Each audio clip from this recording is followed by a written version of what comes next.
Een blauw meisje vol vrolijkheid begint aan het maken van appelbijknet.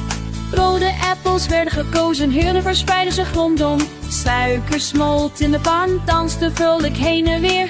Stokjes werden in de appels gestoken, we zijn nu klaar om te bedekken. Rode suiker omhulde appel, glinsterde helder. Mavi's ogen lachten, appelbijknet is nu klaar. Knapperig bij bijten, de smaak herinnerde me aan meer.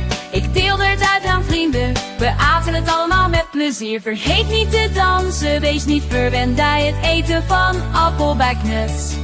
Mavi's lied is niet afgelopen.